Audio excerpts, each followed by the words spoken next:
मंगलाचरण करेंगे। विश्व में जितने भी मंत्र हैं उन मंत्रों का प्रधान राजा कहलाता है ड़मोकार मंत्र। इधर आ जाओ, सामने की तरफ बच्चों को इधर कर दो, है ना। बड़े लोग सारे इधर आ जाओ, मतलब ये आगे पीछे भी आ सकते हैं, तो थोड़ा सामने रहना चाहिए। पीछे की तरफ जो लोग बैठ जाते हैं तो थोड़ा आई कांटेक्ट नहीं बन पाता है। ड़मो अरिहंताड़म ड़मो सिद्धाड़म ड़मो ऐरियाड़म ड़मो अच्छायाड़म ड़मो लोए सब साहुड़म। जय बोलिए देवादिदेव प्रथम तीर्थंकर आदिनाथ भगवान की। अंतिम तीर्थंकर 24वें भगवान महावीर स्वामी जो वर्तमान शासन नायक हैं, ऐसे वर्धमान स्वामी भगवान की। सिद्ध शिला में भूतकाल में मोक्ष गए, वर्तमान काल में जो मोक्ष जा रहे हैं, भविष्य काल में जो भी मोक्ष जाएंगे, ऐसे अनंत अनंत सिद्ध परमेष्ठी भगवानों की। इस युग के प्रथमाचार्य श्री चारित्र चक्रवर्ती आचार्य भगवान श्री शांति सागर जी महान मुनिराज की। सभी को सादर जय जिनेन्द्र जय दु जुड़ंदु। प्राकृत में जय जिनेन्द्र को जय दु जुड़ंदु बोलते हैं। हम सभी लोग एक बार पुनः आज मिथिलापुरी तीर्थ क्षेत्र जो धीरे धीरे विकास को प्राप्त हो रहा है, ऐसे स्थान पर प्रत्यक्ष रूप से उपस्थित होकर स्वाध्याय जो नित्य प्रति यहाँ पर आत्म कल्याण के हेतु से हमारे स्वयं के और आप सभी के यहाँ पर प्रतिदिन किया जाता है। आप सभी का हार्दिक स्वागत है, अभिनंदन है ऐसे स्वाध्याय की वेला में। नंदीश्वर द्वीप पर अष्टानिका महापर्व चल रहा है। तीसरा दिन, तृतीय दिवस आज उस अष्टानिका महापर्व का है। 8 दिन का यह पर्व देव लोगों के द्वारा नंदीश्वर द्वीप पर मनाया जाता है, वर्ष में 3 बार। मनुष्य लोग भी कृत्रिम रूप से नंदीश्वर द्वीप की रचना करके मांडला इत्यादि बना करके या भावों के माध्यम से उसकी स्थापना करके अपने पुण्य कर्म के हेतु से स्थान स्थान पर ऐसी सिद्ध भगवानों की आराधना पूजा करते हैं इन विशेष दिनों में। नंदीश्वर द्वीप पर वैसे तो वर्ष के प्रतिदिन भी बहुत सारे देव नित्य प्रति जाते रहते हैं। जैसे कि मान लीजिए शिखर जी है, कोई भी तीर्थ है, तो जिस दिन किसी भगवान का मोक्ष कल्याणक है, जब वहां से वह भगवान मोक्ष गए हैं, तो प्रतिदिन विशेष रूप से जो जनता वहां दर्शन के लिए जाती है, उसके अलावा कभी मोक्ष का दिन है, कभी कल्याणक का दिन है, तो उस स्थान पर थोड़े ज्यादा लोग जाते हैं। तो ऐसे ही अष्टानिका महापर्व विशेष दिन है, तो उन दिनों पर ज्यादा देव वहां जाते हैं। चतुर्निकाय के देव देवियां सभी वहां जाते हैं, और बाकी के दिनों में भी वह जाते रहते हैं अपनी अपनी मर्जी से, जब उनका मन करता है दर्शन का। ऐसे महान पर्व के दिनों में हम लोग अपना सम्यक दर्शन बढ़ाने के हेतु से यहाँ पर सम्यक कौमुदी ग्रंथ का स्वाध्याय कर रहे हैं। बहुत सारे लोग प्रत्यक्ष रूप से यहाँ पर उपस्थित हैं, और बहुत सारे लोग वीडियो के माध्यम से जो हमारे यहाँ भैया लोग हैं रिकॉर्ड कर रहे हैं। तो वीडियो भी बाद में बहुत सारे लोग देख रहे हैं, तो उनके भी पुण्य की बहुत बहुत अनुमोदना। आजकल सुविधा है तो उसका प्रयोग कर रहे हैं लोग पंचम काल में, अच्छी बात है। जो लोग ग्रंथ से सीधे पढ़ सकते हैं तो उनका भी बहुत पुण्य है। यहां पर अब विष्णु श्री की कथा कल चल रही थी। अरहत दास सेठ हैं, उनकी कई सारी धर्मपत्नी हैं, उनमें से अब एक तीसरे नंबर की पत्नी है विष्णु श्री। अरहत दास सेठ ने उससे भी पूछा है कि किस प्रकार से आपको सम्यक दर्शन की प्राप्ति हुई है, जरा हम सबको बताइए। उसने एक नगर की घटना जो उसने प्रत्यक्ष रूप से देखी सुनी है, ऐसे कौशाम्बी नगर की घटना का निरूपण यहाँ पर इस कथा में किया है कि सोमा नाम की एक सोम शर्मा की पत्नी थी और सोम शर्मा के घर पर एक मुनि महाराज का आहार हुआ। उस आहार दान से पहले वह सोम शर्मा अपने शक्ति के अनुसार कुपात्रों को दान दिया करता था। तो उस नगर में दान देने वाला वह व्यक्ति बड़ा महान था। करुणा के वशीभूत होकर के वह याचकों को दान देता था। उसे बहुत ज्यादा जानकारी नहीं थी कि किसको दान देना चाहिए, किसको नहीं देना चाहिए। इसके बावजूद भी वह अच्छा व्यक्ति था। वह कुदान देता रहता था, कभी खेत, कभी मकान, कभी धन, कभी धान्य, दासी दास, गोदान, वस्त्र इत्यादि। तो इससे भी सामाजिक रूप से जो लोग बहुत सारे इस प्रकार के दान देते हैं, सामाजिक रूप से उनको प्रतिष्ठा मिलती है, लोग आशीर्वाद दे देते हैं गरीबों की सहायता करने पर। परंतु यह सुपात्रों को दान नहीं कहलाता, क्योंकि हमें पता नहीं होता कि वो लोग कैसे हैं, उस दान का उपयोग अच्छे से करेंगे या नहीं करेंगे। जिसको दान दिया गया, अगर वह मांस भक्षण करता है, वह मदिरा मधु आदि का सेवन करता है, व्यसनी है, चोर है, जुआरी है, गलत व्यवहार करता है, तो उसके पेट में अन्न गया, उसके बाद उसे एनर्जी मिली, उसके बाद उसने दिमाग दौड़ाया और चोरी जाकर के कर ली। पहले वो पड़ा हुआ था कहीं पर, है ना, तो चोरी गई करी उसने, तो उसका भी कुछ ना कुछ अंश दोष, भले ही आपके भाव नहीं थे, फिर भी क्योंकि आपके धन से, आपके भोजन से उसने गलत व्यवहार, गलत कार्य किया, तो कुछ अंश आपको लग सकता है। तो इसलिए कुदान के लिए जिन्हें भगवान ने मना किया। करुणा दान, करुणा के वशीभूत आप कर सकते हैं, किसी की भलाई करनी है, लेकिन वह एक व्यवहारिक कार्य माना जाएगा। जैसे व्यापार इत्यादि हम लोग करते हैं, तो उसके लिए तो मना नहीं किया है। तो हम लोग कोई सामान बनाकर बेचेंगे तो आएगा पैसा, तो ऐसे ही दान की श्रेणी में वो कुदान नहीं आता है।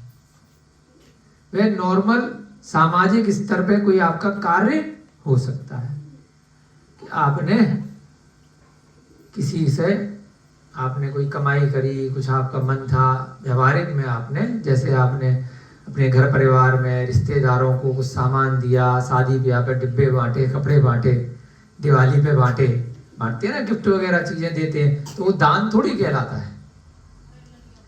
है ना। आपके फूफा चाचा वगैरह है, आपने शॉल दिया, गिफ्ट दिए, देते हैं सब लोग, तो क्या वो दान कहलाता है? गिफ्ट बांटा किसी को तो गिफ्ट कहलाएगा। तो ऐसे ही मान लो आप, क्योंकि उस दान से कोई पुण्य नहीं लगता है जो समाज में अन्य लोगों के प्रति दिया जाता है, जो उत्तम, मध्यम और जघन्य श्रेणी के पात्र नहीं है। दान उसी को देना चाहिए जो उस भोजन से, जो भी आपने उसको मान लीजिए पुस्तक दे दी, उस ज्ञान से अपने चारित्र में वृद्धि करे, मोक्ष मार्ग पर पहले से लगा हुआ हो किसी ना किसी रूप में, या उसकी ऐसी भावना हो, तो वह कहलाता है साधर्मी, वह कहलाता है श्रावक। और जो थोड़ा सा भी आगे बढ़ चुका है, अणुव्रतधारी है या महाव्रती है, मुनि, आर्यका, श्रावक, श्राविका, जिनका चरित्र उत्तम है, जो मोक्ष मार्ग पर आगे धीरे धीरे बढ़ रहे हैं, सम्यक दृष्टि है, तो आपके दिए हुए उस दान के कारण से उस जीव को उस मार्ग पे बढ़ने में सहायता मिलेगी। तो इसलिए वह दान श्रेष्ठ दान कहा गया, सुपात्र को दान कहा। अब बहुत बार मान लीजिए आपका मन किया कि पक्षियों को भोजन कराया जाए। अब पक्षी आ गया आपके पास मांसाहारी, अब वो शाकाहारी भोजन नहीं करता, तो क्या उस पक्षी के लिए क्या हमें मांस का भोजन देना चाहिए? मान लीजिए चील आ गई, गिद्ध आ गया, उल्लू आ गया, पक्षी नहीं तो कोई ऐसा जंगली जानवर आ गया, शेर आ गया, चीता आ गया, वो मांस खाता है। अब आपके मन में भावना कर रही है, आ गया है, हम पे आश्रित है, तो क्या एक सम्यक दृष्टि जीव को जो आगे मोक्ष जाना चाहता है, क्या उसे मांसाहारी जीव को अगर वो भूखा है तो मांस का दान देना चाहिए क्या? कोई ऐसा पक्षी आ गया, कुत्ता बिल्ली आ गए कि चलो भाई चिकन खिला दें उनको, मुर्गा खिला दें या बकरे का मांस खिला दें, बाजार से लेकर के अंडा खिला दें, तो क्या खिलाना चाहिए? मांसाहारी जानवर को या मांसाहारी पक्षी को दूसरे जानवर को खिलाना चाहिए क्या? नहीं। कई बार हमारे सामने भी प्रसंग हो जाता है, हम लोग भी यहाँ पर व्यवस्था देख रहे हैं पक्षी पशु अस्पताल की, तो एक बार गए हम सिंगापुर, वहाँ पर बहुत बड़ा सेंटर है एकर्स करके, तो गए घूमने के लिए, दिखाया उन लोगों ने, स्पेशली वो कछुओं का है पूरा, सैकड़ों हजारों वहाँ कछुए हैं, और सब कछुओं के लिए अलग अलग पूरा स्थान बनाया हुआ है, अलग अलग प्रजाति के कछुए, उनका छोटा सा घर, फिर उनका पानी, तालाब, उनका खाना, सब चीजें। तो कई कछुओं को उन लोगों ने मछली के लिए बना रखा था, मछली खिलाने का सिस्टम। तो हमने पूछा वहाँ के इंचार्ज वगैरह से, मैनेजर से, कि भाई ये कछुए को बचाने के लिए आप इतनी सारी मछलियाँ क्यों खिला रहे हैं? उनकी भाषा में, अंग्रेजी में हमने पूछा उनसे। अब उन लोगों के पास कोई ढंग से जवाब हमें समझ में नहीं आया कि आप तो जानवर बचा रहे हो, नहीं वो क्या खाएगा। फिर बाद में जाकर के जब प्यार प्यार से पूछने की कोशिश करी, तो वहाँ व्यक्ति ने बताया कि भाई ये लेस इम्पोर्टेंट है और ये मोर इम्पोर्टेंट है, कि मछलियाँ तो पैदा कर ली जाती हैं, बहुत सारी हो जाती हैं, तो जितनी जरूरत है उतनी कर लो, और कछुए कम होते हैं, कहीं कहीं मिलेंगे, बचाए जाएंगे, इन पे कानून थोड़ा सख्त है, तो ये ज्यादा इम्पोर्टेंट हो गए। तो ज्यादा इम्पोर्टेंट के लिए जो कम इम्पोर्टेंट है उसको भोजन बना था। जैन धर्म, जिनेन्द्र भगवान की वाणी ऐसा नहीं कहती कि जिसकी संख्या ज्यादा हो गई तो उसको आप भोजन के रूप में इस्तेमाल कर सकते हो, और जिसकी संख्या कम है उसको नहीं कर सकते। वो सभी जीवों को समान रूप से देखती है। ऐसे ही बहुत बार यहाँ पर भी, दिल्ली में भी प्रसंग आ जाता है कि कुत्ते को बहुत लोग चिकन खिलाते हैं, अंडा खिलाते हैं, चील कौवे इत्यादि आ जाते हैं तो उनको चिकन खिला देते हैं कि ये तो इम्पोर्टेंट है, चिकन तो रोड पे खूब मिल रहा है, सब लोग खा रहे हैं, तो थोड़ा सा खिला दिया तो क्या जा रहा है। उल्लू को खिलाते हैं। तो जो भगवान की वाणी है, जो दिव्य ध्वनि है, यहाँ पर कुदान और सुदान की जो बात आ रही है, उससे आपकी प्रैक्टिकल लाइफ में ऐसे बहुत बार अवसर प्राप्त होते हैं कि ये जीव थोड़ा ज़्यादा महत्वपूर्ण है। अभी वर्तमान में भी हुआ भारत सरकार ने, यहाँ दिल्ली में एक डियर पार्क है, हिरन थे, कहीं से वाइल्ड लाइफ में कहीं पे शेर चीते हैं, तो उनको खिलाने के लिए वो सारे के सारे हिरन, सरकार ने कानून बनाया खिला दो, बहुत हो रहे हैं, है ना।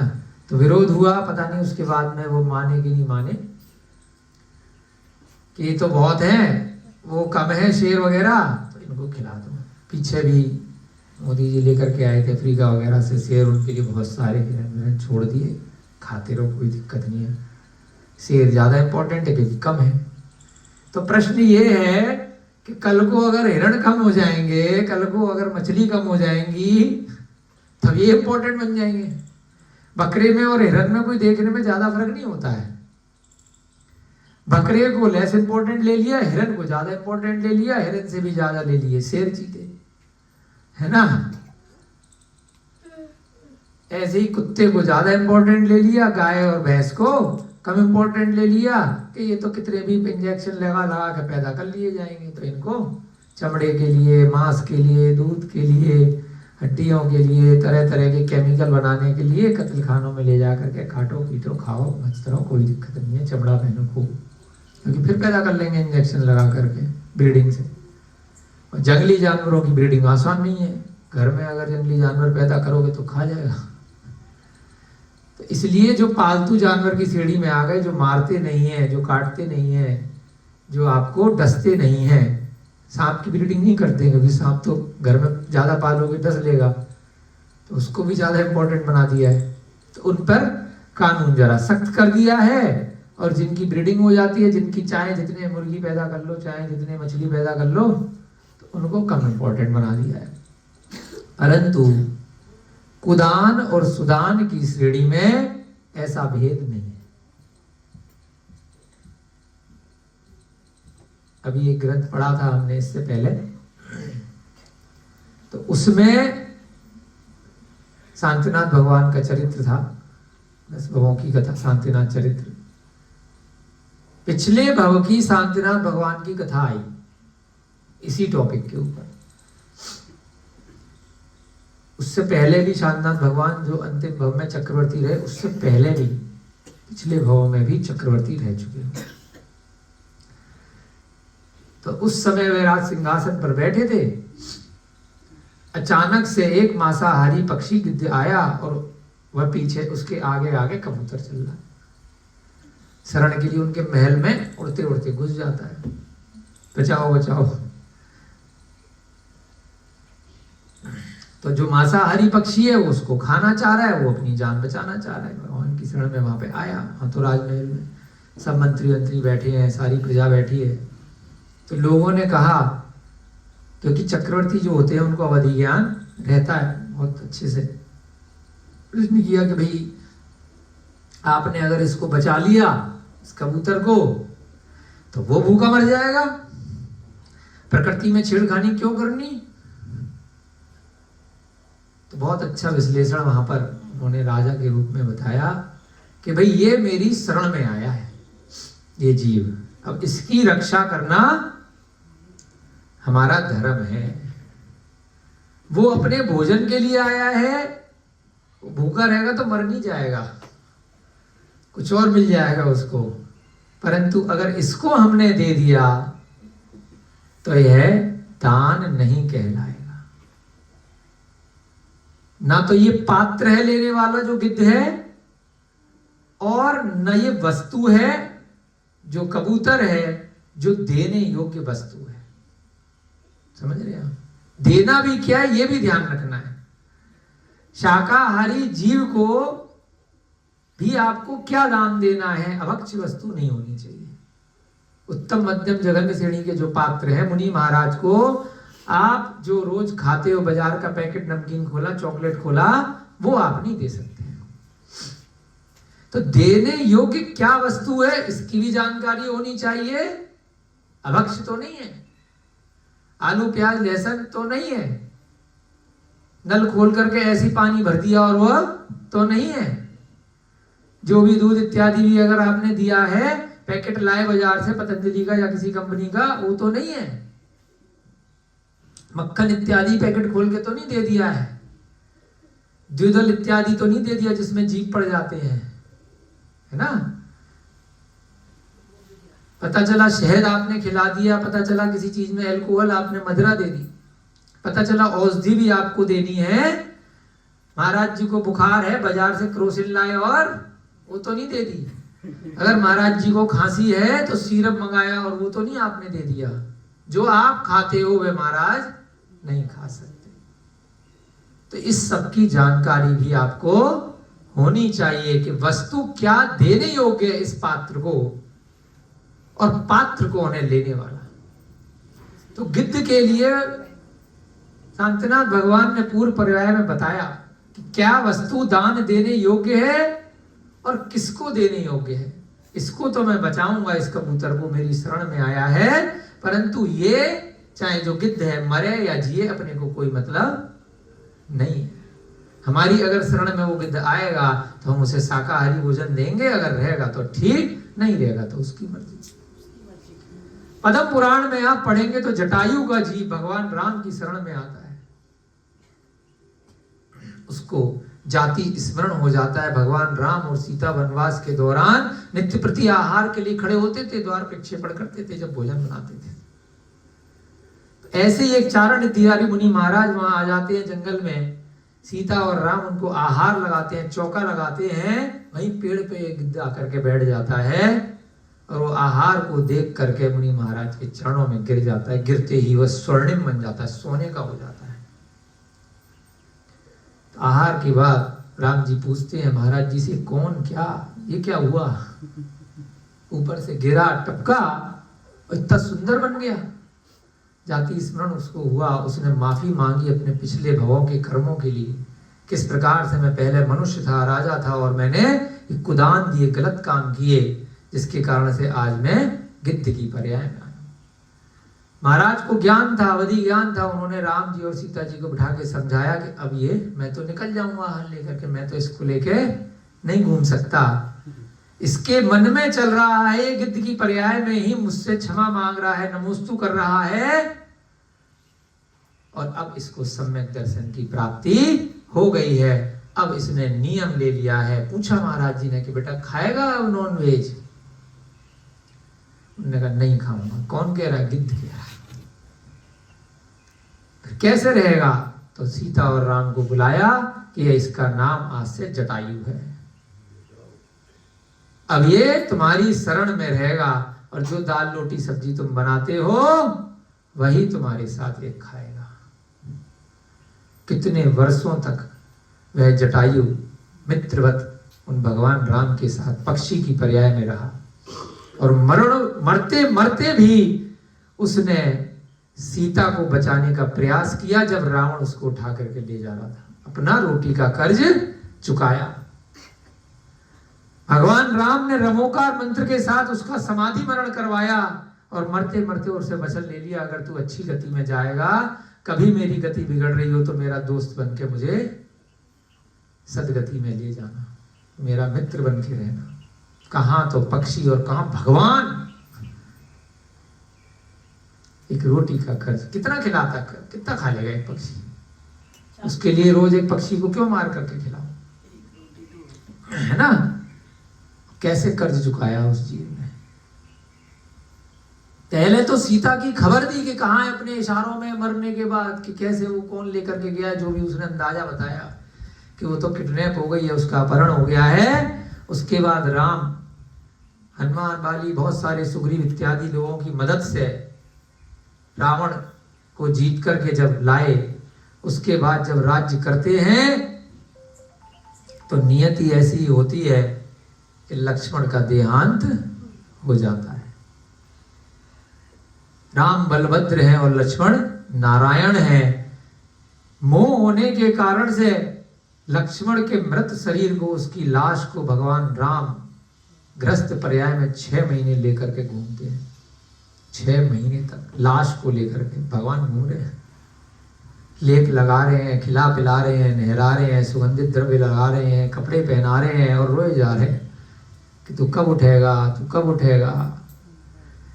जब जरूरत से ज्यादा 6 महीने तक इतना तीव्र मोह उनके हो गया तो जो जटायु का पक्षी था, जो देव पर्याय में पहुंच गया था, वहां उसका आसन कंपायमान होता है और वो आता है कि अरे इसी जीव की वजह से तो मैं आज यहां बैठा हूं और ये इस अवस्था में है। तो वही जीव लौट करके आके भगवान राम को संबोधित करता है कि ये क्या कर रहे हो, यह सही नहीं है। तुम तो मोक्षगामी हो, इस भव से तुम्हें सिद्ध बनना है, केवल ज्ञान को प्राप्त करना है। तुम जैसे जीव अगर ऐसा कार्य करेंगे तो संसार में अन्य लोगों की क्या स्थिति होगी। पहले भी उसने कर्ज चुकाया उस रोटी का, और बाद में देव पर्याय में पहुंचने के बाद भी भगवान राम को संबोधन करने के लिए वापस पृथ्वी पर आया वह देव। तो ये सम्यक दर्शन के लिए कुदान और सुदान की कथा है। यहां से लिंक करके आपको अन्य ग्रंथों से हम आपको बता रहे हैं कि क्या दान देना है और किसको देना है। सेठ अमरचंद की भी कहानी सुनी है। शेर के कटघरे में उनको राजा ने डाल दिया। उन्होंने कहा मैं मांस नहीं खिलाऊंगा, खाना है तो मुझे खा ले, नहीं तो मैं तो जलेबी लेकर के आया हूं भाई, खा ले। मैं नहीं खिलाऊंगा नॉन वेज, क्योंकि मेरा ना खाने का, ना खिलाने का, ना अनुमोदना करने का नियम है। पंचम काल की ही घटना है, जब शेर को कटघरे के साथ में आला सेठ जैन अमरचंद को डाल दिया जाता है, तो शेर भावों के माध्यम से उस सेठ जी की भाव भंगिमा को देख लेता है कि निडर होकर के किस प्रकार से ओंकार मंत्र का ध्यान करके वे सेठ जी शेर के साथ कटघरे में खड़े हैं। सारी जनता देख रही है, राजा परीक्षा ले रहा है, सब एंटरटेनमेंट के लिए ताली बजाने को खड़े हैं कि अब तो सेठ गया, अब तो ये मारा जाएगा और अपनी मौज आएगी, जो उससे जलते थे लोग। परंतु शेर ने क्या किया, सेठ जी को खाया है, जलेबी को खाया, जलेबी खाई। तो ये असत्य घटनाएं नहीं है, कहीं ना कहीं ग्रंथों में शास्त्रों में आई हैं, उनको मानना है, सुनना है, विश्वास करना है, इसी से हमारा सम्यक दर्शन होता है। तो यहां पर भी विष्णु श्री जो कथा बता रही है कि किस प्रकार से वह सोम शर्मा पहले तो कुदान देता था, परंतु समाधि गुप्त मुनि महाराज जब आए उनके लिए उसने पहली बार जब सतपात्र को दान दिया तो वहां पर भी पंचाश्चर्य हो गए। देवों ने आश्चर्य किए और खूब उस दान की प्रशंसा करी। उसके बाद वह सोम शर्मा मंत्री मुनि महाराज को जब जंगल में छोड़ने के लिए गया, वहां बैठ करके पूछ रहा है, मैं इतने सालों से इतना दान दे रहा हूं, इतनी ज्यादा वस्तुएं, मैंने जमीनें दान दे दी, मैंने इतनी गाय दान दे दी, स्वर्ण दान दे दिया, तब तो कुछ भी नहीं मिला, और मैंने आपको जरा सा 15-20 मिनट में थोड़ा सा खिलाया, इतना हो गया, ये ऐसे कैसे। फिर मुनि महाराज ने बताया कि दान क्या होता है, किसको देना चाहिए और क्या देना चाहिए, और देने वाला यानी कि दाता कैसा होना चाहिए। दाता के भी 7 गुण बताए, किस विधि से दान देना है, किस पात्र को दान देना है, कैसे पड़गाहन करना है, कैसे पैर धुलाना है, कैसे पूजा करनी है, यह सब भी उसको बताया। जबकि उसी विधि से उसने भी दान दिया था। फिर उसने अपनी बात बताई कि किस प्रकार से मैं पहले दान दिया करता था, किनको दिया करता था, अग्निहोत्र भी मैं करता था, वेदों वालों को सब मैं देता था, परंतु किसी प्रकार का ऐसा आश्चर्य नहीं हुआ। मुनि महाराज ने बताया कि दान उसी को देना है, सुपात्र वही है जो स्वयं उस मार्ग पे लग रहे हैं, मोक्ष मार्ग पर, जो तारने के लिए अपने स्वयं की आत्मा को और जो संसार में अन्य भव्य जीव हैं उनको भी तारना चाहते हैं। ऐसे ही जीव दान लेने के लिए जरूरी है, सुपात्र कहे वही जीव दान ले सकते हैं, उसी का पुण्य, उसी का महात्म्य होता है। स्वर्ग और मोक्ष को प्राप्त करने के इच्छुक मनुष्य को शीलवंत मुनियों के लिए प्रणाम करके दान देना चाहिए। अगर आपको सांसारिक इच्छाएं चाहिए, रुपए पैसे चाहिए, तो कुछ भी करो। ऑफिसर को भी आप पैसे लेकर के आते हो, कभी रिश्वत के रूप में या कभी काम निकालने के लिए गिफ्ट दे आए आप, है ना। मंदिर में भी लाइन में लगने के लिए शॉर्टकट में आपने कुछ पुजारी को दे दिए, है ना। बाहर गार्ड बैठे उनको कुछ पैसे दे दिए, तो ये सब दान नहीं कहलाते, ये तो सुविधा शुल्क कहलाता है कि आपका नंबर लाइन में जल्दी लग जाए, आपका काम जल्दी हो जाए। जो नॉर्मल वेटिंग लगेगी हॉस्पिटल की लाइन में, किसी फाइल आपकी आगे सरकारी ऑफिसों में सीरियल आता था ना वो पंकज कपूर का, तो वो सब जगह रिश्वत मांगते थे उससे। तो काम कराने के लिए नीचे से ऊपर से फाइल गर्म करनी पड़ती है, वो दान नहीं कहलाता, वो तो फीस कहलाती है, सुविधा शुल्क, सर्विस चार्ज है ना। आप बाजार में सामान खरीदने जा रहे हैं या आपने रेस्टोरेंट में खाना खाया, बिल आया 1000 रुपए का, फिर भी आपने 1050 रुपए दे दिए टिप रख करके, तो है आपने कोई दान नहीं दिया है, वो आपने 50 रुपए इसलिए दिए कि अगली बार आऊंगा तो 20 टेबल से पहले मुझे जल्दी जल्दी खाना देगा, है ना। शादी में भी गए, बुफे सिस्टम था, ले लेकर के खाना पड़ रहा था, एक वेटर को पकड़ा, उसकी जेब में 100 रुपए डाले, यार बैठ करके खाऊंगा, या ला करके दे दिया। तो ये फैसिलिटी के लिए आपने दिया है, ये दान नहीं है। अब यहां बता रहे हैं कि कौन से व्यक्ति को इन लोगों को दान देना है, हर किसी को नहीं, जो स्वर्ग या मोक्ष की इच्छा रखते हैं उनके लिए इस पात्र को दान देने की बात हो रही है। स्वर्ग जाना चाहते हैं, यानी कि अभी की मनुष्य गति से अच्छी गति में जो जाना चाहते हैं,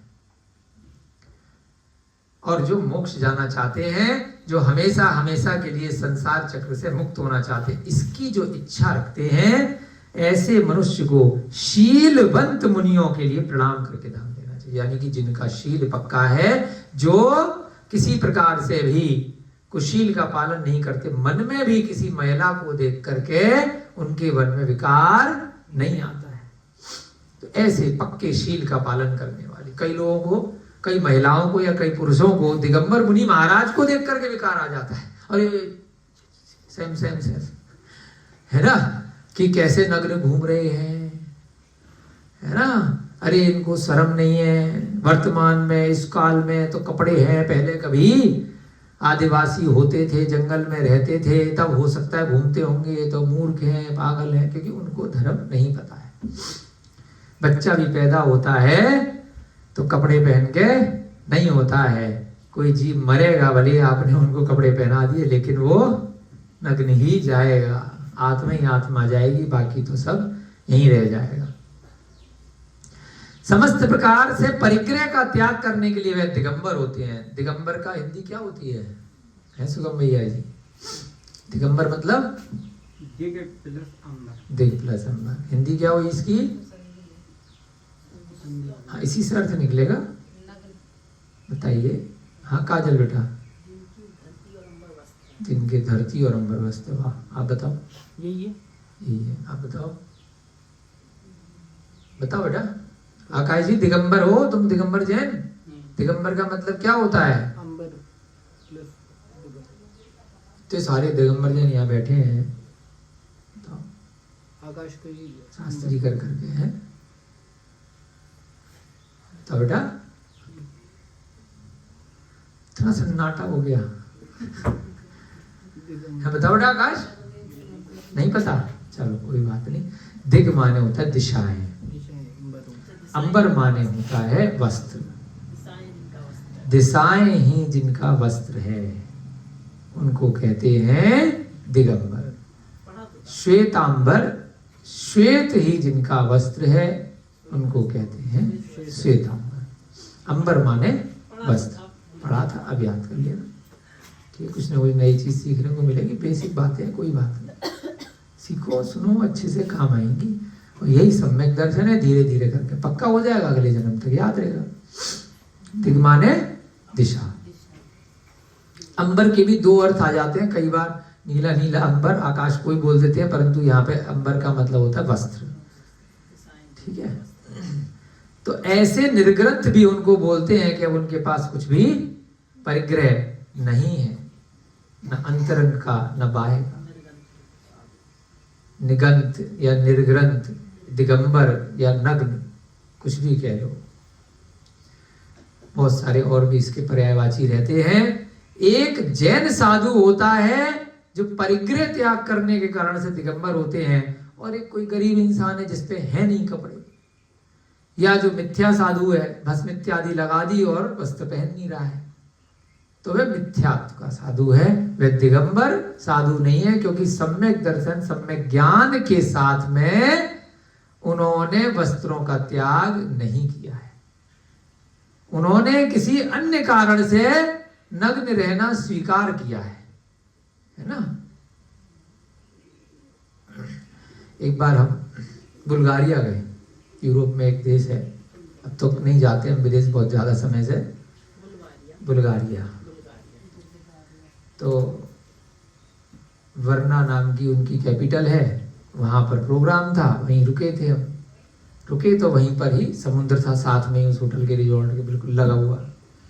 तो दिन में घूम रहे थे, वहां बोर्ड लग रहा था नेकेड रिजॉर्ट। नेकेड माने नग्न। हमारे समझ में नहीं आ भैया क्या चक्कर है।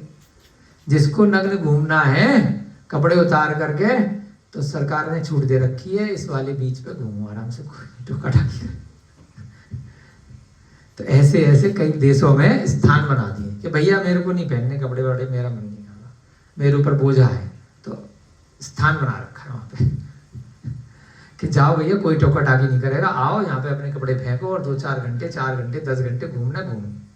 सरकार ने वहां पे उस बीच पे, वैसे भी आदमी नहाएगा तो पानी कम कपड़े में जाता है बीच पे समुद्र के किनारे, तो जिसको बिल्कुल नग्न जाना है तो वो एरिया उन्होंने रिजर्व कर रखा है। यहाँ पर कानून कुछ आपको वो नहीं करेगा। एकमात्र दिगंबर मुनि ही ऐसे हैं जो शहर में, गांव में, सड़कों पे विहार नग्न कर सकते हैं। बाकी अन्य कोई व्यक्ति करेगा तो पुलिस परेशान करेगी, समाज परेशान करेगा, लोग परेशान करेंगे। क्यों भाई, क्यों घूम रहा है, पागल है क्या? क्योंकि उसके मन में विकार हैं। ऐसे ही वहां पर बीच पे जो व्यक्ति ऐसे घूम रहा है बिना सम्यक दर्शन के, तो विकारी भावों से घूम रहा है, चाहे स्त्री है चाहे पुरुष है, जिसको समाज स्वीकार नहीं कर रहा है। परंतु मुनि महाराज के लिए समाज स्वीकार कर रहा है, क्योंकि सबको पता है, जो सम्यक दृष्टि है, जो उसमें श्रद्धा करते हैं कि इनके मन में कोई विकार नहीं है। इन्होंने तो मोक्ष मार्ग पर जाने के लिए भगवान महावीर का जो स्वरूप है, भगवान आदिनाथ का जो स्वरूप है, उसको स्वीकार किया है। इसीलिए इन्होंने वस्त्रों का त्याग किया है। इसलिए इन्होंने वस्त्रों का त्याग नहीं किया कि ये शील व्रत का पालन करने वाले नहीं है, कुशील हैं, ऐसा नहीं है। तो यहां पर क्या शब्द आया? किनको आहार देना है? जो शीलवंत हैं, भले ही निर्ग्रंथ हैं, भले ही दिगंबर हैं, नग्न रहते हैं, कहीं पर भी घूमते हैं, चाहे जनता में स्त्रियां हो, बच्चे हो, चाहे बूढ़े हो, चाहे युवा हो, फिर भी वे नग्न घूम रहे हैं। उन्हें किसी बात की शर्म नहीं आ रही है, और न देखने वालों को आ रही है, न सुनने वालों को आ रही है। कुछ लोगों को आ रही है तो वह अपने पाप कर्म का बंद कर रहे हैं।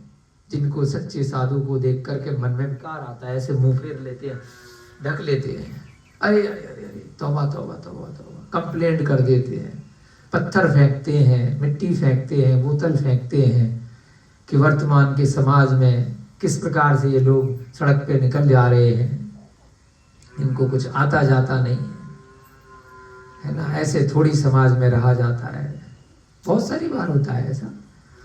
तो वही समझाने के लिए प्रसंग आया है। इसलिए आप लोगों को यह याद रखना है कि दिगंबर साधु में और अन्य नागा साधु या फिर जो साधु नहीं है, ऐसा कोई पुरुष या महिला जो निर्वस्त्र होकर के ऐसे ही घूम रही है, उसमें क्या फर्क है। कई बार आ जाता है, क्रिकेट मैच हो रहा है, कुछ हो रहा है, तो आए और कपड़े फेंक करके स्टेडियम में घुस गए, एक पब्लिसिटी स्टंट के लिए कि मैं फेमस हो जाऊं। कोई सट्टा लगा के रखा हुआ है कि अरे नग्न घूम करके दिखाओ तो पैसे देंगे इतने। तो वो कोई साधु नहीं है, वे कोई शीलवंत मुनि नहीं है, तो उनको दान नहीं देना है। बंध और मोक्ष को दिखलाने वाले ज्ञान को जानना चाहिए। बंध माने जो आत्मा से कर्मों का बंध होता है। आपके हम सबके शरीर के अंदर क्या है? आत्मा है। आत्मा के अंदर क्या हो रहा है? बंध हो रहा है। बंध माने बंध जाना। दो चीज बन जाती है ना। अभी पेन है, पेन के अंदर रिफिल है, मान लो तो बंध गई ना।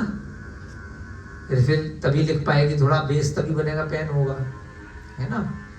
मान लीजिए कॉपी है, इसमें कई सारे कागजों का समूह है, पुस्तक में तो बंध गए। रस्सी से कोई चीज बांध दी, इसको सिलाई कर दी, फेविकोल से चिपका दिया, तो क्या कहलाता है? बंध जाना।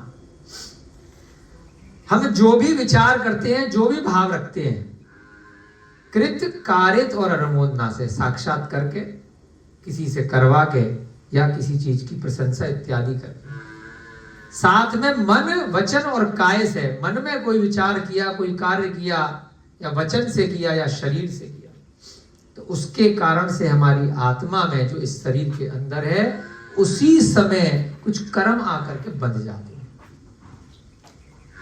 कर्म पुद्गल वर्गणाएं होती है। इस जो हवा घूम रही है ना बाहर आपके कमरे में, चाहे यहां पर या बहुत दूर भी कहीं पर, जैसे आपने भाव किए, जैसे आपने विचार किए, अदृश्य रूप से वो चीज आकर के एकदम आएगी और आपके आत्मा में चिपक जाएगी। आपके मन में आया कि मेरा बेटा यहां से 20 किलोमीटर दूर है, आपने उसको याद किया, वहां जाकर के उसको हिचकी आई,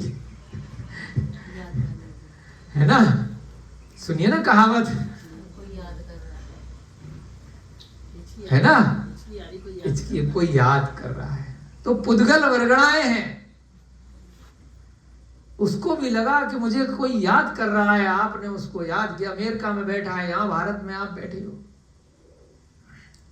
तो ये सब क्या है? आपने मन में भाव किया, आपने यहां बैठ कर के किसी के राग द्वेष के कारण से कोई इच्छा करी किसी से मिलने की, और उसका 10 मिनट बाद फोन आ गया।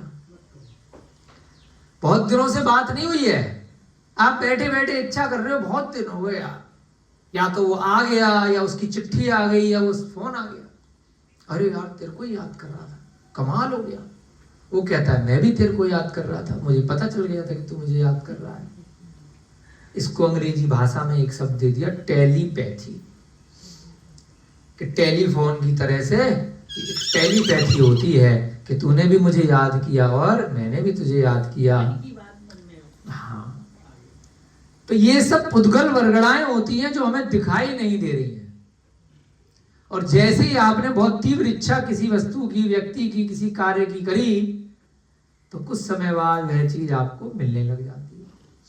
आपने किसी स्त्री की इच्छा करी, आपने किसी नौकरी की इच्छा करी, आपने किसी पढ़ाई में पास होने की इच्छा करी, आपने बच्चे की इच्छा करी, आपने रुपए पैसे धनदान की कोई भी सांसारिक इच्छा करी, तो वह देर सवेर आपको मिल जाती है, क्योंकि उस इच्छा के कारण से आप धीरे धीरे करके किसी कारण से उसके लिए प्रयासरत भी होने लगते हो। अब आपको किसी चीज में पास होना है, तो आप पढ़ोगे भी धीरे धीरे, एग्जाम भी देने जाओगे ही जाओगे, फेल भी हो जाओगे तो दोबारा करोगे, तो इच्छा भी आपकी है और आप किसके लिए कुछ प्रयास भी कर रहे हो।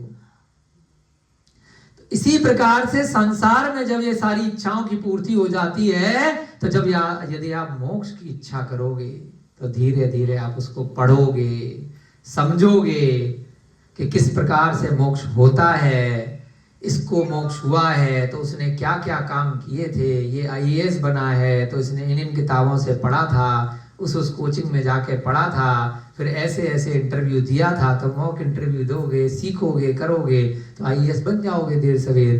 पहले जो कार्य कर चुके हैं उनसे सीखोगे, पढ़ोगे, जाओगे, मिलोगे किताबों में, है रविकांत जी। बीकॉम शास्त्री जो भी कर, क्या करी, बीकॉम करिए ना, तो कहां से करी? किसी किताब से जो कर चुका है, किसी टीचर से जो कर चुका है। स्कूल जाना पड़ेगा, किताब पढ़नी पड़ेगी, एग्जाम भी देना पड़ेगा, चाहे करस्पॉन्डेंस है, चाहे है ना रेगुलर है, जाना तो पड़ेगा, देना तो पड़ेगा। तो जिस चीज की आपकी इच्छा है आप उसके लिए प्रयासरत हो जाते हो। तो ऐसे ही अगर मोक्ष की इच्छा है, तो आपको जो मोक्ष प्राप्त कर चुके हैं उनका कोर्स मटेरियल पढ़ना पड़ेगा। ये जो ग्रंथ है सम्यक कौमुदी, ये वो कोर्स मटेरियल है, ये वो किताब है जो बता रही है भगवान महावीर की दिव्य ध्वनि से, उनकी वाणी से, कि मैंने कैसे प्राप्त किया। तो मैं भी अगर पास होना है, तो मैं भी इस एग्जाम में उत्तीर्ण होना है, तो जो काम मैंने किए वो कर लो।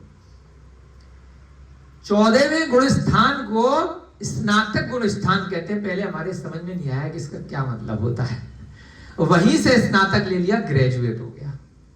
ग्रेजुएट समझते हो आप, है ना?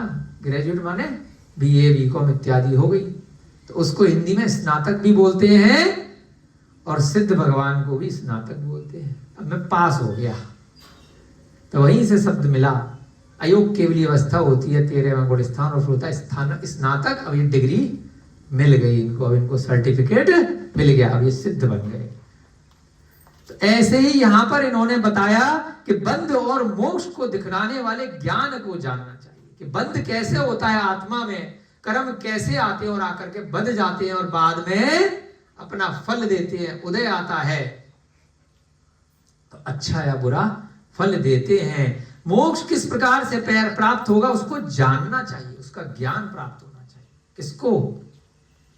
दाता को ये सब चीजें प्राप्त होनी चाहिए, पता होना चाहिए। तथा राग द्वेष से रहित देवों की अच्छी तरह सेवा करनी चाहिए। जिनको किसी प्रकार का राग नहीं है, जिनको किसी प्रकार का द्वेष नहीं है, ऐसे देव। अब यहां देव का तात्पर्य क्या है? क्यों भाई सब, क्या नाम है तुम्हारा?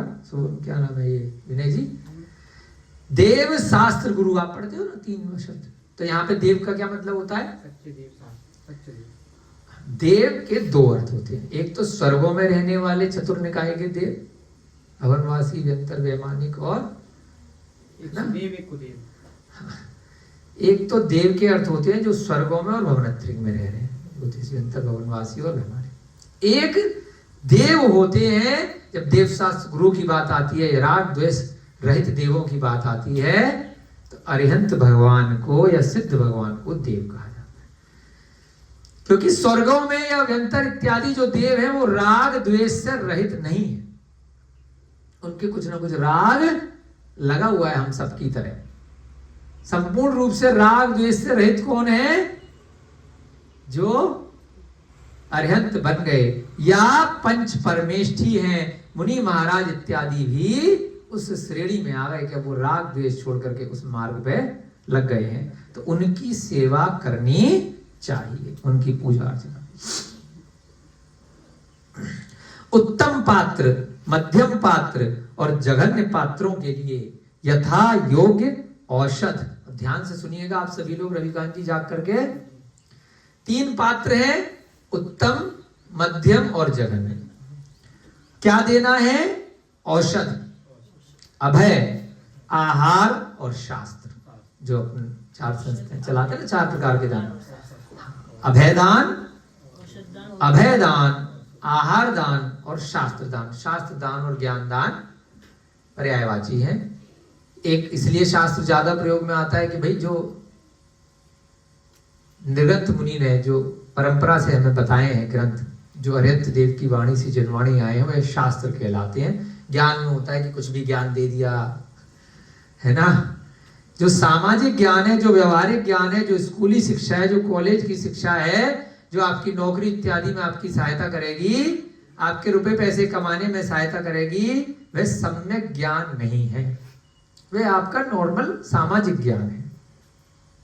तो किनको दान देना है? उत्तम, मध्यम, जघन्य श्रेणी के पात्रों को। और क्या देना है? यथा योग्य औषधि का ध्यान। औषधि, अभय माने भय को दूर करना, उनकी रक्षा करना। आहार, अब इन सब में शुद्ध होना चाहिए, औषधि शुद्ध होनी चाहिए, भय को दूर कैसे करना है, और शास्त्र कौन सा वाला देना है, क्या चीज देनी है, ज्ञान किस प्रकार से देना है। उत्तम पात्र मुनि और मध्यम पात्र श्रावक कहे गए हैं। उत्तम पात्र कौन से कहे गए हैं? मुनि महाराज, दिगंबर। मध्यम पात्र श्रावक, श्राव माने श्रद्धावान, जिसको सम्यक दर्शन हो गया। वह से विवेकवान, जिसको सम्यक ज्ञान हो गया। का से क्रियावान, जिसने कुछ क्रिया शुरू कर दी। अभी दिगंबर मुनि महाव्रती नहीं बना, परंतु विश्वास हो गया तो उसने तुरंत ही 12 प्रकार के व्रत ले लिए। शिक्षा व्रत, अणुव्रत और गुण व्रत, 3 प्रकार से, है ना। गुण व्रत 3, 4 शिक्षाव्रत और 5 अणुव्रत। हिंसा, झूठ, चोरी, कुशील, परिग्रह, जो 5 पाप होते हैं, उनके विपरीत एक देश त्याग कर देना।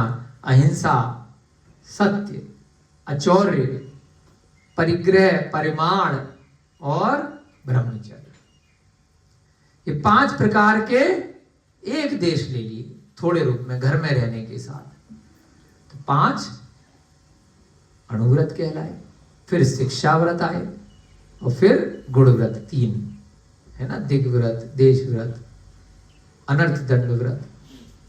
इन सबके ऊपर फिर क्या आया? परिग्रह प्रमाण करना, गिनतियां करना, धन धान्य की सीमा, अब इससे ज्यादा मैं नहीं रखूंगा, इससे ज्यादा भोजन नहीं करूंगा, इतनी सब्जियां फल खाएंगे, है ना। अंत में जाकर के संलेखना लेना, समाधि लेना। तो ये सब क्या कहलाते हैं? 12 व्रत श्रावक के, कि अब उसने कुछ ना कुछ क्रियाएं प्रारंभ कर दी। इसमें सबसे इंपॉर्टेंट है, पहली प्रतिमा में मधु मांस मदिरा का त्याग करना, पंचुदंबर फल का, बड़ पीपर पापड़ कठुमर इनका त्याग करना, और रात्रि भोजन का त्याग करना, जमी कंद का त्याग करना, आलू प्याज लहसुन का, जितने भी मूली गाजर इत्यादि हैं, इनमें अनंत जीव होते हैं, जमीन के अंदर पैदा होते हैं, पूरा की पूरा पेड़ उखाड़ना पड़ता है। तो सीमा कर ली, बहुत सारी चीजें खाने के लिए हैं, क्या दिक्कत है ना। तो उनको आपको त्याग करना चाहिए। अब कई लोग कहते हैं भाई रात्रि में अन्न छोड़ करके बाकी चीजें खा लेंगे, तो अणुव्रत नहीं कहलाएंगे। वह आपने कुछ नियम ले लिया कि चलो कुछ ना से कुछ से। तो ये श्रावक मध्यम श्रेणी के हो गए, अणुव्रतधारी पहली प्रतिमा से लेके 11वीं प्रतिमा तक, और उसके बाद महाव्रती हो गए, तो उनको उत्तम बोला। अविरत सम्यक दृष्टि जीवों को जगन्य पात्र समझना चाहिए। अब जगन्य पात्र कौन से हो गए? तीसरे, जो साधर्मी हो गए। अभी अविरत, अविरत माने विरत नहीं लिए, अभी व्रत नहीं लिए, लेकिन रविकांत भैया जी को विश्वास हो गया कि यही जैन दर्शन है, यही मोक्ष मार्ग है। रोज स्वाध्याय करने लग गए तो सम्यक ज्ञान भी हो गया, शास्त्री की पढ़ाई कर ली, तो ये क्या हो गए? साधर्मी हो गए, कि जैन कुल में जन्म लिया है या नहीं लिया है, देखना सुनना समझने लग गए। सत्ता दीदी विश्वास हो गया, तो इनको अपन खाना वाना खिला सकते हैं, इनको हम कुछ दान इत्यादि दे सकते हैं, क्योंकि अब उस पैसे से ये शराब नहीं पिएंगी, मधुमांस मदिरा नहीं खाएंगी, गलत काम नहीं करेंगे। तो इनको क्या बोला? जघन्य बोल दिया। इसमें कम पुण्य लगेगा, है ना। जो साधर्मी है, जो इस चीज पे विश्वास कर रहे हैं, थोड़ा ज्यादा पुण्य किसमें लगेगा? जिन्होंने व्रत ले लिए हैं, अणुव्रत धारण कर लिए, और सबसे ज्यादा पुण्य किसमें लगेगा? जो मुनि महाराज बन गए। ठीक है। महाव्रत को धारण करने वाले मुनि उत्तम पात्र हैं, अणुव्रत से सहित श्रावक मध्यम पात्र हैं, और व्रत से रहित, अभी व्रत नहीं लिया है, क्या किया? खाली चलो रात्रि भोजन नहीं करेंगे, हम बाहर का खाना नहीं खाएंगे, हम अष्टमी चौदस का उपवास करेंगे, हम अष्टमी चौदस को एकासन करेंगे, हम गिनतियों का सामान खाएंगे, हम हरी का त्याग करेंगे, इस दिन नमक का त्याग करेंगे, इस दिन तेल का त्याग करेंगे। तो ये सब क्या है? खूब पूजा विधान में बैठ रहे हैं, खूब जा रहे हैं आ रहे हैं, तो सब चीजें ये जघन्य श्रेणी के कहलाएंगे, है ना। विधान वगैरह होता है, वहां भोजन करवाते हैं, तो उसका भी पुण्य मिल जाता है। सत्य ये है कि वहां जो आपने खिलाया है वह शुद्ध होना चाहिए। नियम नहीं लिया है, लेकिन पालन कर रहे हैं। नियम नहीं लिया है, कुछ पालन। अणुव्रत में तो बाहर का कभी नहीं खा सकते, हमने जैसे ले रखे हम नहीं खाएंगे, ठीक है। प्रासुक खाएंगे, शुद्ध भोजन करेंगे, नियम से करेंगे, मर्यादा वाला पूरा। लेकिन जघन्य में क्या आ गया? अभी पूरी तरह से नहीं छोड़ा है, परंतु इच्छा है, धीरे धीरे करके, है ना। चलो 10 लक्षण चल रहे तो 10 दिन नहीं खाया, व्रत कर लिए, तो ये सब क्या कहलाए? साधर्मी हो गए, जघन्य हो गए।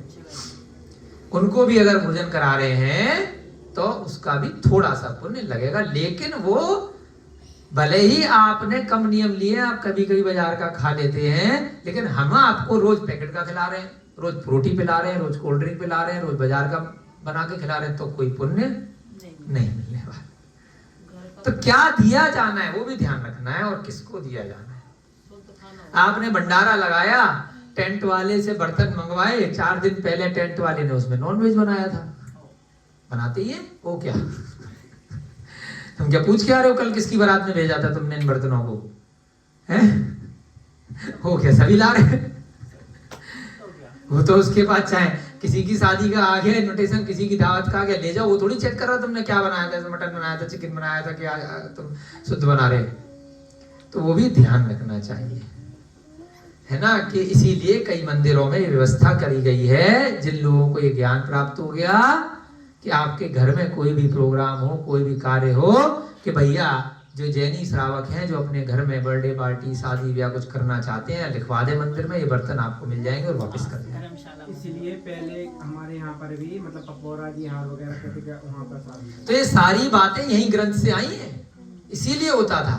अभी आपको पंच कल्याण करना है, कोई प्रोग्राम करना है, आपने लिखा और मंगाओ, अच्छी बात नहीं है। थोड़ा सूक्ष्मता से जाएंगे तो आप इतना करोड़ों रुपया खर्च कर रहे हो, अरबों रुपया खर्च कर रहे हो प्रोग्राम में मंदिर के, तो 10-20 हजार रुपए के बर्तन नहीं ले आओ, नहीं लाते। तो आप जब करना कुछ ऐसा तो ध्यान रखना, ठीक है ना। मंदिर से मिल जाते हैं अंदर से मिलेंगे। तो नहीं मिले आपको फंक्शन में, नए अगर इस्तेमाल करने हैं, टेंट वाले के चमके हुए होते हैं, सारी चीजें विधिवत होती है, तो खरीद लाओ। बाद में मन करे नहीं काम के तो सेकंड हैंड आप बेच देना टेंट वाले को, क्या दिक्कत है। लेकिन आपको ये चीज ध्यान रखनी चाहिए। आप रेस्टोरेंट में जाकर खाना खाते हैं, अगर उस रेस्टोरेंट में आपके अलावा पहले भी नॉनवेज बनता रहा है तो आप शाकाहारी नहीं है। वो थाली में कोई नॉनवेज खा रहा था एक दिन पहले, 2 घंटे पहले, कोई मछली खा रहा था, कोई चिकन खा रहा था, उस चम्मच से, उस कटोरी में, उस थाली में, तब तो आप बड़े चाव से KFC में जाके खाया है, पिज्जा हट में जाके खाया है, दबा करके मैकडोनाल्ड में खाया है ना। आप शाकाहारी नहीं हो, आप चाहे कितना ही बेवकूफ बना लो किसी को।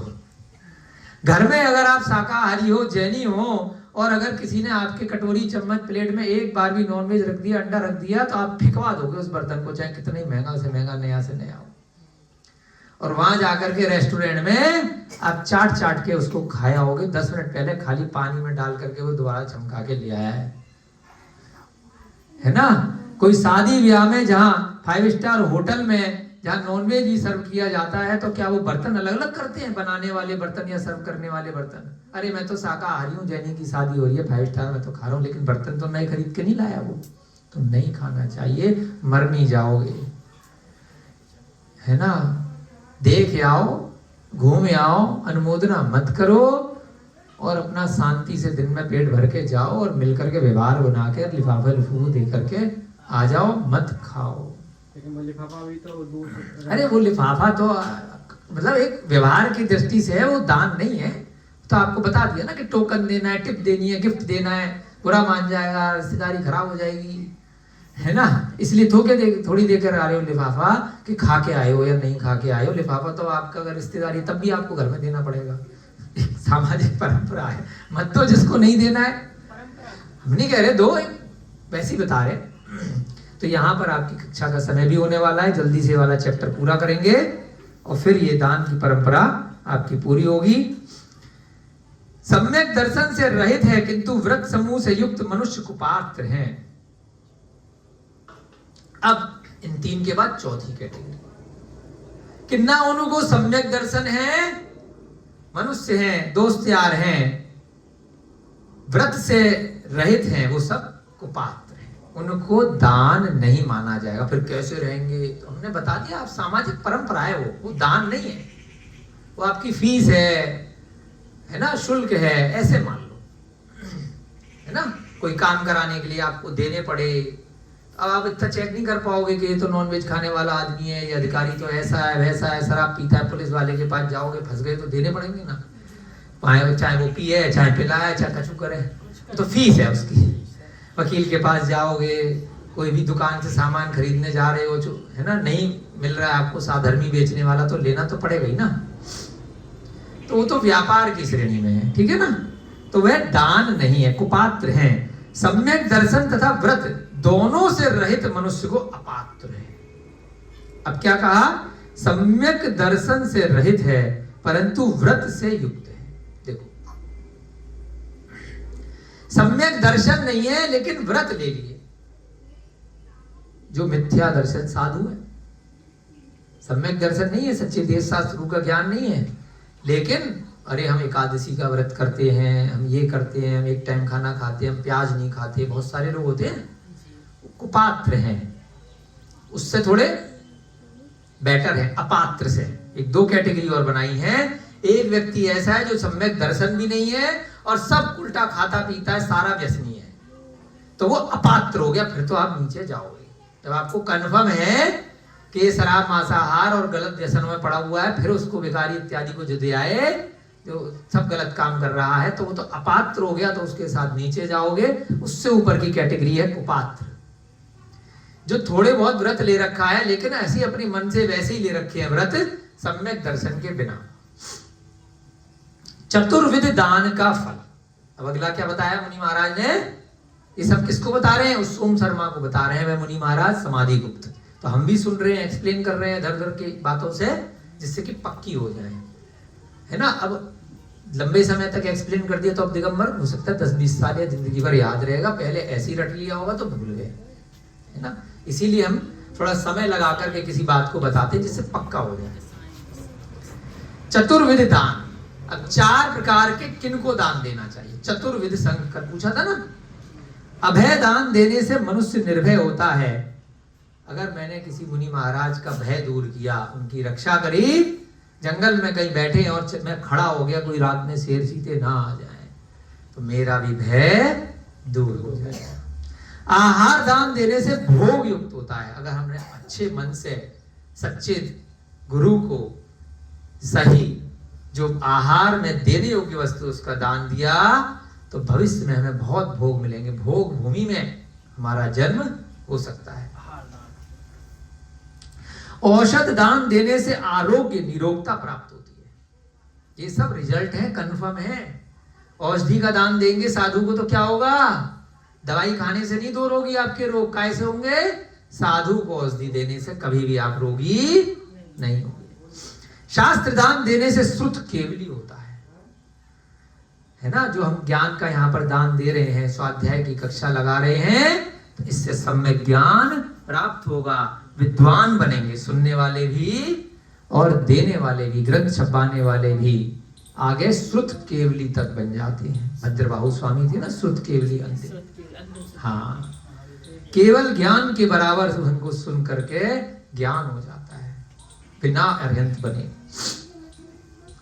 और जो अपात्रों को दान देता है, वह सुपात्र को दान देने से क्या हुआ? मनुष्य निर्भय हो गया अभय दान से। आहार दान से भोग मिलेंगे, औषध दान से आरोग्य निरोगता मिलेगी, और शास्त्र दान से श्रुत केवली बन जाएंगे। जो अपात्रों को दान देता है, अब समझ जाओ, वह अपने आप को तथा पात्र को नष्ट करता है। स्वयं भी कितना गंभीर बात बोल दी यहाँ पे, ध्यान रखना। सोम भैया केले खिला रहे हो तो यहीं तक ठीक है ना, ऐसे ही मत खिलाना किसी को। अपात्र जो हैं, जो सड़क पे मिल गए, है ना, गलत कार्य कर रहे हैं, अगर उनको खिलाया तो क्या होगा? दान सोच करके अगर खिलाया है तो खुद भी नष्ट हो गए और पात्र भी नष्ट होगा। वो खा करके पैसे दे करके क्या करेगा? केले वेले तो चलो ठीक है, पात्र को पैसे वैसे मत देना, है ना। तो उससे वो क्या करेंगे? सोमदेव के नीति शास्त्र में कहा गया है कि भस्म में किए हुए होम के समान अपात्रों में किया हुआ धन का व्यय व्यर्थ होता है। जैसे कहीं पर आग लग रही है, भस्म में किए हुए होम के समान। जैसे हमने बताया ना, पटाखे में आपने दिवाली वाले दिन पटाखे जलाए तो भैया नोटों की गड्डी जला दो। तो वह जो अपात्र को दान दिया है, तो उसको क्या समझना कि आपने वो भस्म में डाल दिया दान, राख में, राख के ढेर में जला दिया उस पैसे को। उससे कुछ हासिल नहीं होगा, बस अग्नि मिलेगी, परेशान होगे, बाद में दुख मिलेगा। आप तो अपना पैसा दे करके आ रहे हो, परंतु उससे आपको किसी प्रकार कोई पुण्य नहीं मिलेगा। जिस प्रकार सांप के लिए दिया हुआ दूध विष होता है, सांप को अगर दूध पिलाते हैं तो विष बन जाता है उसके पेट में जाते ही, है ना, बाद में तो डसेगा ना। उसी प्रकार से जो दान अपात्र के लिए दिया जाता है वह विष हो जाता है, बाद में आपको डसेगा। कितना आस्तीन का सांप है, आपने गलत व्यक्ति को अपने साथ में रख रखा, आप खिला पिला रहे, पैसे दे रहे, बाद में मौका देख करके डस रहे। जिस प्रकार ऊसर के खेत में बोया हुआ बीज निष्फल होता है, ऊसर माने बंजर कोई खेत है जहाँ कुछ होना नहीं है, जुताई हो नहीं सकती है, पत्थर इत्यादि है, वहां पर यदि आपने बीज बोए, खूब मेहनत करी, खूब पानी डाल रहे, खूब सिंचाई कर रहे, तो कुछ होने वाला है क्या? नहीं होगा। उसी प्रकार अपात्र के लिए दिया हुआ दान निष्फल होता है। उसको आपने कुछ भी दिया तो उसका कोई फल प्राप्त नहीं होगा। इस प्रकार से आपकी कक्षा का समय हो रहा है। बहुत अच्छे से यहाँ पर दान के बारे में बताया गया है ना। आप सभी लोग इस चीज का ध्यान रखेंगे अपने जीवन में कि चतुर्विध दान, 4 प्रकार का दान क्या होता है, चतुर्विध संघ क्या होते हैं, उत्तम मध्यम जघन्य पात्र कौन होते हैं, क्या वस्तु दान में देनी है, किसको देनी है, कैसे देनी है, इन चीजों का ध्यान रखेंगे।